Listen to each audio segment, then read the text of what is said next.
ماشي، بسم الله. كلاكيت تاني مرة. يا عم انت محشور في ايه؟ محشور في رجلي في عجلة الكرسي. ماشي. تخيل معايا ان في واحد صاحبنا اسمه علي. علي شغال في شركة مرموقة وفي مكانة اجتماعية كويسة، وناس كتير جدا نفسها تبقى في مكانه. بس اللي الناس متعرفوش ان علي للأسف بيعاني من ضغط شغل كبير جدا، مواعيد طويلة وتاسكات اكتر من المفروض يعملها، وبالاضافة لده مدير عصبي ومستفز وعمال بيطلع الضغط اللي فيه على الناس اللي شغالين تحته، وبيستغل يعني قال ايه ان هم كتبوا في السي في بتاعهم وهم بيقدموا ان هم كان ورك اندر ستريس، فهو بيعتبر ان ده جزء من الاسترس اللي المفروض هم يتحملوه. علي للاسف بعد فتره بدات تظهر عليه اعراض جسديه، بدا يلاقي شعره بيقع، بدا يطلع له حبوب في وشه، ومع دوت كمان بيحس نوبات صداع نصفي بتجيله وضغطه بيعلى من وقت للتاني. علي لما قلق على نفسه ولقى الموضوع بيزيد عن حده بدأ يكشف عند دكتور والتاني والتالت، لحد ما في النهاية دكتور واعي حبتين كده قال له ان انت محتاج تستشير اخصائي نفسي، لان هو شاكك ان الضغط المزمن اللي علي بيتعرض له ده هو سبب الاثار الجسدية اللي بيعاني منها. هل ممكن بالفعل تبقى الضغوطات النفسية والأزمات النفسية تبقى سبب أمراض جسدية بنعاني منها؟ وهل في حاجة اسمها كده أصلا؟ وإيه هو تعريف السايكوسوماتيك أو الأمراض الجسدية النفسية؟ كل ده هنعرفه إن شاء الله النهاردة، فما تنساش تعمل لايك وسبسكرايب وتتابعنا عشان نتعلم أكتر عن الموضوع دوت ونعرف كمان إزاي نتغلب عنه. إيه هي الأمراض السايكوسوماتيك؟ من اسمها كلمة سايكوسوماتيك مقسومة لنصفين، سايكو يعني ليها علاقة بالمخ أو النفس، وسوماتيك أو سوما يعني ليها علاقة بالجسد، وهي ببساطة الأمراض الجسدية اللي بيكون سببها نفسي مش عضوي. زي ما ذكرنا ممكن الحاجات دي تكون بسيطة، تبتدي مثلا من تساقط شعر بسيط مع شوية ستريس زي ما حد يبقى داخل على امتحان أو غيره، أو واحدة مثلا يكون عندها مناسبة مهمة وعايزة تطلع في أفضل صورة في المناسبة ديت وبعدين تلاقي حبوب ظهرت في وشها. كل دوت انعكاسات نفسية بتظهر على جسدنا، ولكن الفكرة ان ممكن الآثار ديت تكبر أكتر وتوصل لحد أمراض زي قرحة المعدة أو القولون العصبي أو الصداع النصفي أو حتى آلام مزمنة في المفاصل وما إلى ذلك. كل ديت من أحد أسبابها ان هو بيكون أسباب نفسية بتنعكس في النهاية على الجسد. يعني بالبلدي كده كأننا بنقول ان الجسم خلاص مش قادر يستحمل الضغط اللي واقع عليه، فبيبتدي يظهر دوت بتصرفاته وفي جسده او يعني في مراية الجسم عشان يعني ايه كأنه عايز ياخد بريك بالبلدي كده. طيب ازاي الامراض السايكوسوماتيك دي اصلا بتحصل؟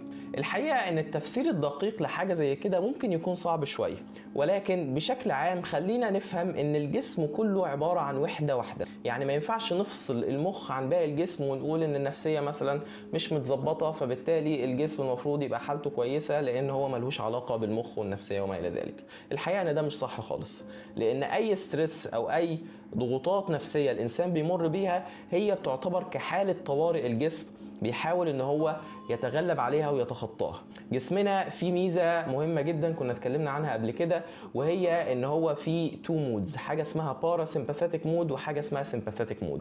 الباراسيمباثيك مود دوت اللي هو بيقال عليه ريست اند دايجست. يعني ايه؟ يعني حالة الراحة وهضم الاكل، اللي هي الحالة الطبيعية بتاعتنا لما نبقى قاعدين بندردش مع اصحابنا او قاعدين عايشين حياتنا في العادي، ده بتبقى في حالة الباراسيمباثيك. في الحالة التانية بقى اللي هي اسمها سيمباثيك او الجهاز السمباثاوي العصبي السمباثاوي، ديت حالة الطوارئ. في الحالة دي بنلاقي ان في نواقل عصبية وهرمونات زي الكورتيزول والادرينالين وما الى ذلك بتتفرز بكثرة في الجسم.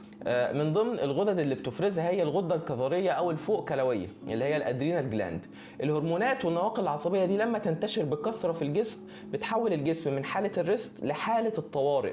فلما الجسم يبقى في حالة طوارئ بنلاقي ان ضربات القلب بتزيد، بنلاقي ان في ضغط دم مرتفع، وبنلاقي ان الجسم متأهب ان هو يجري او يتعارك. لذلك بيقال عليها الفايت اور فلايت مود، ان انت خلاص داخل عركة او داخل تهاجم او يعني في نزاع ما بينك وما بين حد او بتجري خلاص، يعني في مثلا تهديد بيجري وراك فانت بتجري منه. دي حالة الفايت اور فلايت. الحقيقة ان ديت يعني حاجة مهمة جدا لينا في حياتنا، وعلى المدى القصير بتكون مهمة جدا في مواقف كتير، ولكن مشكلتها لما تزيد عن حدها، لما تتحول الحالة ديت بدل ما هي حالة مؤقتة في حالة الطوارئ بس لحالة مستمرة ومزمنة ونفضل عايشين فيها على طول. وده ببساطة بيحصل لما نتعرض لستريس شديد أو ضغط نفسي شديد ويفضل لفترات طويلة، لأن زي ما ذكرنا من ضمن التأثيرات بتاعة السيمباثيك سيستم أو هرمون زي الأدرينالين هو أنه بيزود ضربات وقوة القلب. او قوه ضربات القلب وعددها، فبالتالي بنلاقي ان ضغط الدم بيرتفع. فلو الاسترس دوت كان ستريس مزمن، بنلاقي ان من الاثار السلبيه للقلق والتوتر المزمن هو ارتفاع ضغط الدم. كذلك الكورتيزول لقوا ان ليه تاثير على حاجه اسمها اندوثيليال. الاندوثيليوم ده هو الطبقه المبطنه للاوعيه الدمويه من جوه، يعني الشرايين والاورده بتاعتنا جواها بيبقى فيه طبقه رقيقه من النسيج الابيثيليوم ده. بنلاقي ان الكورتيزون بيأثر عليه، مع التأثير بصورة مزمنة لا قدر الله ممكن تكون ديت بداية لتكون الجلطات وما إلى ذلك. فبالتالي حالة الاسترس دي بشكل عام بتأثر بالسلب على جسمنا. لذلك مثلا بتلاقي بعض الناس يقول لك انا لما بكتئب بتخن، بلاقي شهيتي مفتوحه وبتخن، فالميتابوليزم بتاعه بيتغير. الكورتيزون بيأثر على توزيع الدهون في الجسم، بيأثر على المناعه. الكورتيزون من الحاجات اللي ممكن تثبط المناعه بصوره كبيره جدا.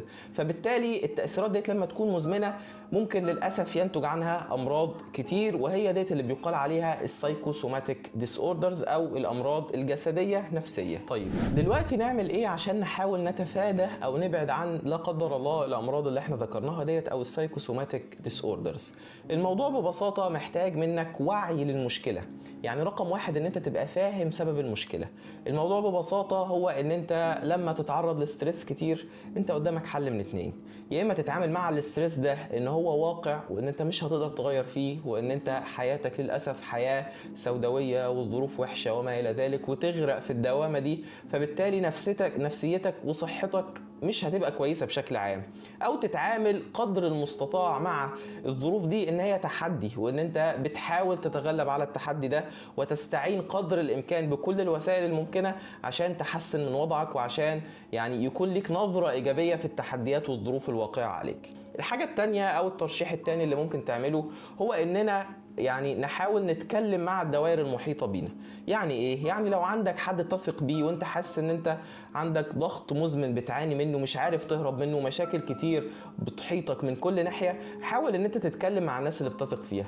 لان ببساطة الانسان لما بيغرق في دوامة الهموم والضغوطات وما الى ذلك، ساعات كتير بيبقى سكوب نظره او مساحة النظر اللي بيشوفها من المشكلة تبقى ضيقة، فمش بيشوف المشكلة بشكل عام. فساعتها بيبقى محتاج حد تاني ينظر له نظرة أوسع ويقترح عليه حلول، ويفكروا ان يعني الضغوطات ديت مسألة وقت في حالة ان انت حاولت تتخطاها، ويفكروا ان يعني مش الاصل في الحياة ان هي تبقى ضاغطة، وان احنا مش مضطرين نتعامل مع الضغط ده بشكل دائم. احنا المطلوب مننا ان احنا ماشي يعني في ليميت معين او حد معين لازم ان احنا نحاول نتأقلم معاه، بس بعد كده خلاص الموضوع بيكون مؤذي. الكلام ده قد يبدو ان هو بديهي، ولكن في اوقات الازمات الشديده ديت بتحتاج ان حد يفكرك بيه. لذلك ان انت تستنصح حد من الناس اللي بتثق فيها ده هيكون ان شاء الله خيار موفق في الحالات دي. الحاجه الثالثه وهي ان انت تنظم يومك بشكل مختلف. ناس كتير جدا للاسف في ظل الزمن اللي احنا عايشين فيه ده تحديدا بيغرقوا في دوامه الشغل بشكل ضاغط جدا جدا جدا، وبينسوا نفسهم. يعني انت بتنسى نفسك لدرجة ان انت يعني بتبقى كأنك انا اسف على التعبير بس طور في ساقية زي ما بيقولوا. فده طبعا مش صح. الرسول صلى الله عليه وسلم قال لنا ان لبدنك عليك حق. في وقت لنفسك، وقت لأهلك، وقت للدوائر القريبة منك وحياتك الاجتماعية، وقت لجسمك، وقت ان انت تلعب رياضة. كل الحاجات دي بيكون ليها تأثير كويس على مواجهة الاسترس، وبتبقى متنفس ليك. لان في النهاية لو فضلت انت تكتم نفسك زي حلة البخار اللي هي مش عارف اسمها، مش فاكر والله اسمها ايه، بس حلة البخار اللي هي بتبقى ضغط شديد، كل ده هيؤدي في النهاية ان ايه؟ هتفرقع. لذلك حالة البخار ديت بيعملوا لها متنفس، تمام، عشان الضغط يخف منها. انت كإنسان محتاج كده، محتاج ان انت تخفف الضغط عنك وما تغرقش في دوامة الضغوطات وما الى ذلك. الحاجة اللي بعد كده وهي ان انت لما تحس ان الموضوع بيخرج عن السيطرة، ساعتها بتحتاج ان انت تستشير اخصائي نفسي. والموضوع ده مش عيب بالمناسبة، يعني الموضوع ده مش معناه انك مجنون. الموضوع ده ببساطة معناه ان انت محتاج دعم عادي زيك زي اي حد تاني، في قدامك شوية مشاكل مش قادر تتعامل معاها صح، فبتستشير حد متخصص في الموضوع دوت يقدر يساعدك ان انت تتخطى العقبات ديت عشان توصل لحياة افضل او توصل لوضع افضل من اللي انت بتعيشه دلوقتي. وفي النهاية الامراض السايكوسوماتيك زي ما ذكرنا هي دليل قوي على ارتباط الجسد بالنفس. لذلك من المهم جدا ان انت تراعي صحة نفسك وجسدك، لان صحة الانسان هي من اكتر الحاجات اللي تستحق انه يستثمر فيها. شيء محمود طبعا ان انت تسعى للانجاز والنجاح، وتسعى ان انت دايما تبقى ذو قيمة في المجتمع وما الى ذلك، ولكن لو ده هيجي على صحتك فمحتاج ساعتها تفكر شوية، لان زي ما بيقولوا الصحة تاج لا يراها الا مش فاكر مين، بس اللي هم يعني مش بيتمتعوا بنعمة الصحة. حاسس ان الكلام قلب على دراما شوية، بس هو موضوع درامي حبتين. اتمنى ما تكونوش كده دخلتوا في المود وحسيتوا بستريس بسبب الفيديو ده. انا كده خلصت اللي عندي. لو حاسس انك بتعاني من ستريس مزمن، او حاسس ان انت اقتنعت بالكلام ومش عارف تبتدي منين، فارشح لك انك تشوف فيديو القلق، هحاول احطه لكم هنا على السكرين في مكان ما، ومستني اسمع رايك، واتمنى ان انتوا دايما تكونوا بخير وبصحه وبسلامه، واشوفكم ان شاء الله على خير في الفيديو اللي جاي. السلام عليكم.